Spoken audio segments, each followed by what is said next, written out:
اسلام نے شریک حیات بنانے کے لیے نکاح کا پاکیزہ نظام پیش کیا ہے۔ جس طرح اسلام نے نکاح کا پاکیزہ نظام دیا، اسی طرح جمع کے بعد بھی صاف ستھرے اور رہنما اصول دیے ہیں، اور ان اصولوں کی جانکاری ہر مسلمان مرد عورت پر ضروری ہے۔ یہودیوں کا خیال تھا کہ بیوی کی اگلی شرمگاہ میں پیچھے سے جمع کرنے سے لڑکا بھینگا پیدا ہوگا، جبکہ اللہ تعالیٰ قرآن پاک میں یوں بیان فرماتے ہیں، تمہاری بیویاں تمہاری کھیتیاں ہیں، لہٰذا تم اپنی کھیتیوں میں جدھر سے چاہو آؤ۔ سورہ بقرہ۔ اس آیت کا مطلب یہ ہے کہ بیوی کی اگلی شرمگاہ میں جس طرح چاہے جمع کر سکتے ہیں۔ شوہر کے لیے بیوی کی اگلی شرمگاہ ہی حلال ہے، جبکہ پچھلی شرمگاہ میں وطی کرنا حرام ہے۔ چنانچہ اس بات کو اللہ تعالیٰ نے اس آیت سے پہلے بیان کیا ہے۔ فرمانے باری تعالیٰ ہے کہ لوگ آپ سے حیض کے بارے میں سوال کرتے ہیں، کہہ دیجئے کہ وہ گندگی ہے، حالت حیض میں عورت سے الگ رہو، اور جب تک وہ پاک نہ ہو جائے ان کے قریب نہ جاؤ۔ ہاں، جب وہ پاک ہو جائے تو ان کے پاس جاؤ جہاں سے اللہ نے تمہیں اجازت دی ہے۔ اللہ توبہ کرنے والوں کو اور پاک رہنے والوں کو پسند فرماتا ہے۔ سورہ بقرہ۔ یہاں پر اللہ رب العزت حکم دے رہا ہے کہ حیض کی حالت میں بیوی کے پاس نہ جاؤ، اور جب وہ غسل کر کے پاک ہو جائے تو اس کے ساتھ اس جگہ سے جمع کرو جس جگہ سے جمع کرنے کی اجازت دی گئی ہے۔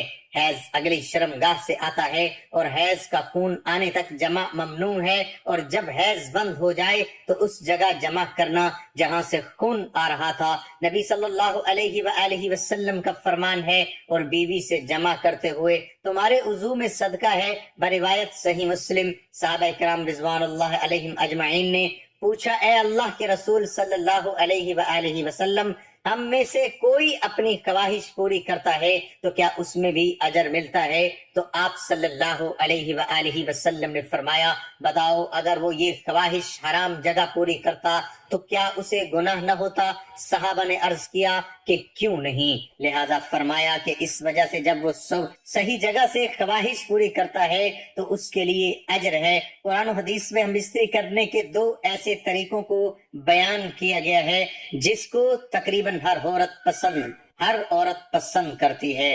اس کو قرآن نے بھی پسند کیا ہے اور حدیث میں بھی پسند کیا گیا ہے۔ آئیے قرآن و حدیث میں پسندیدہ طریقوں کے بارے میں جانتے ہیں۔ قرآن پاک نے ہر موڑ پر مسلمانوں کی رہنمائی فرمائی ہے، اسی طرح ہم استری کرنے پر بھی شریعت نے ہماری بہت رہنمائی فرمائی ہے۔ ناظرین اکرام، وہ دو طریقے آپ کو بتاتے ہیں کہ وہ کون سے دو طریقے ہیں۔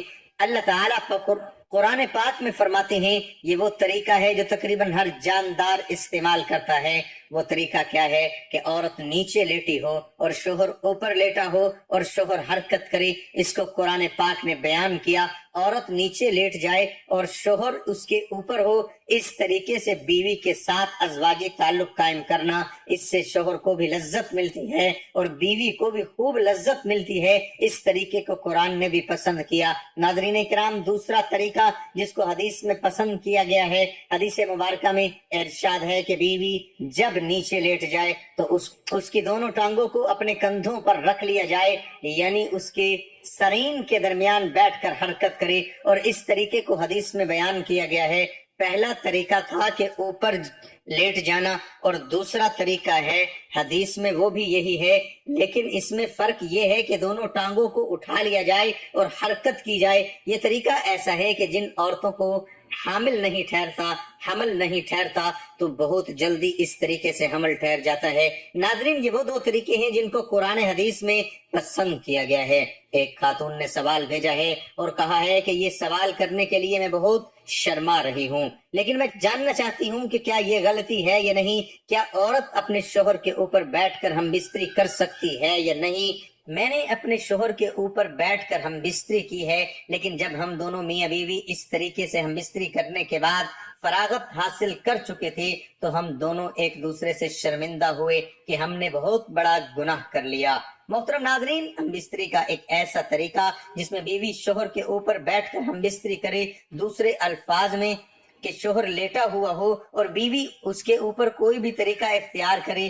اور پھر دونوں ہم بستر ہوں، ایسے ہی ہم بستری سے متعلق شریعت کیا حکم دیتی ہے، یہ سوال تھا۔ ناظرین، ہم بستری کرتے وقت عورت مرد کے اوپر بیٹھ جائے یا مرد عورت کے اوپر بیٹھ جائے، ایسی صورت میں عورتوں کا سمجھنا یہ ہے کہ یہ گناہ کا کام ہے۔ دراصل جس طرز زندگی یا ہمارا سماج یا ثقافت جو ہمارے اطراف میں ہے، ہم دیکھتے ہیں اور اپنے آباء و اجداد سے یا بوڑھی عورتوں سے سنتے ہیں، ایک بات اپنے ذہن میں بٹھا لیتے ہیں کہ بس ایسے ہی کرنا چاہیے، بیوی شوہر کے اوپر بیٹھ کر ہم بستری کرے یا شوہر بیوی کے اوپر بیٹھ کر شرعی فریضہ سر انجام دے تو ایسا کرنا حرام نہیں ہے، بلکہ مرد کے لیے جائز ہے کہ وہ جس صورت میں بھی چاہے اپنی بیوی سے فائدہ حاصل کرے۔ شوہر کے لیے اپنی بیوی سے ہم بستری اور تلذذ یہ ہر وقت جائز ہے۔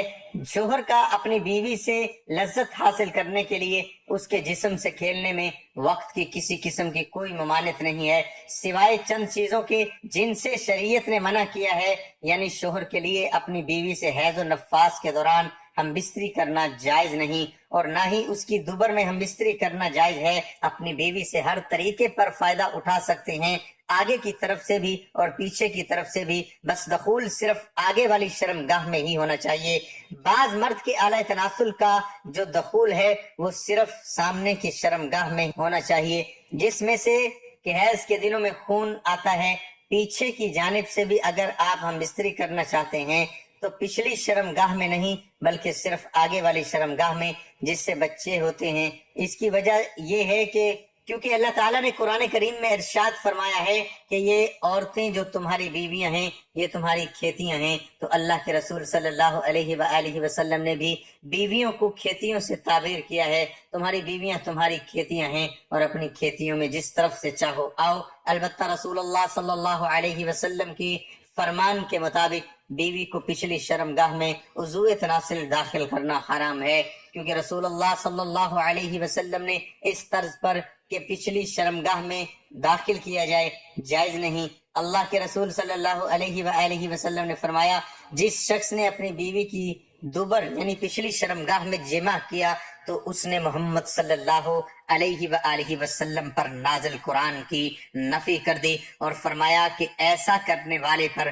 اللہ کا غضب ہوتا ہے۔ لہذا اگر بیوی شوہر کے اوپر آتی ہے یا شوہر بیوی کے اوپر آتا ہے یا بیوی کے پیچھے سے جو سامنے والی شرمگاہ ہے اس میں عضو تناسل داخل کیا جاتا ہے تو یہ تمام طریقے جائز ہیں اور اللہ تعالیٰ کی جانب سے اس میں کوئی ممانعت کی دلیل نہیں ہے، سوائے بیوی کی دوبر میں جمع کرنے کے یا حیض و نفاس کے دنوں میں جمع کرنے کے۔ بے شک اللہ تعالیٰ حق بات سے شرم محسوس نہیں کرتا، لیکن عتبہ کا کہنا ہے کہ ہم بستری کا ایسا طریقہ جس میں بیوی شوہر کے اوپر بیٹھ کر ہم بستری کرتی ہے تو ایسا طریقہ شوہر کے لیے نقصان دہ ہے، کیونکہ بیوی شوہر کے اوپر بیٹھے گی تو بیوی کا پانی یعنی مادہ منویہ شوہر کے عضو تناسل پر اترے گا اور یہ اس کے وضو کے لیے خطرات کا باعث بن سکتا ہے۔ اس میں کوئی شک نہیں کہ اس طریقے سے ہم بستری کرنا جائز اور حلال ہے، لیکن شوہر پر لازم ہے کہ وہ اس طریقے سے بچے کیونکہ یہ اس کے لیے نقصان دہ ہے۔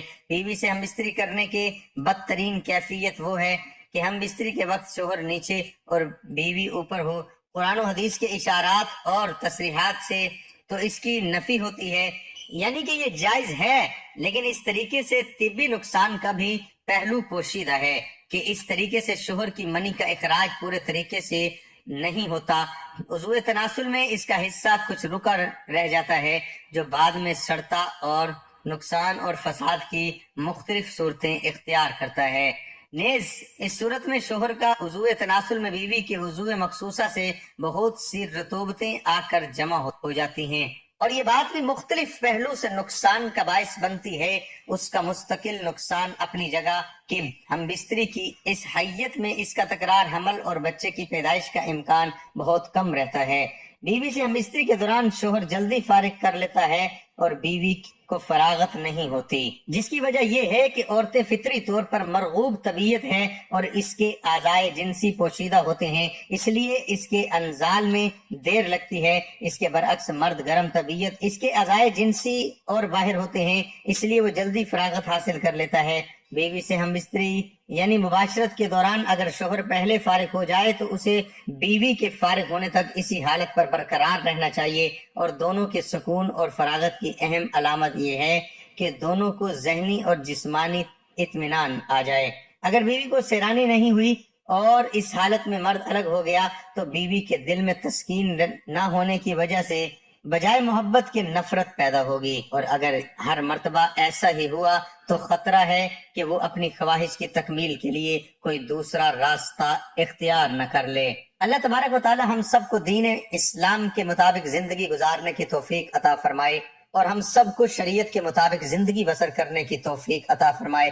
اللہ تعالی ہم سب کو 5 وقت کی نماز ادا کرنے کی بھی توفیق عطا فرمائے، کیونکہ نماز پڑھنا ہر مسلمان مرد اور عورت پر فرض ہے۔ نماز ہمیں بے حیائی اور برائی سے روکتی ہے، نماز شیطان کا منہ کالا کرتی ہے۔ اللہ تعالی ہم سب کو 5 وقت کی نماز باجماعت ادا کرنے کی توفیق عطا فرمائے، آمین ثم آمین۔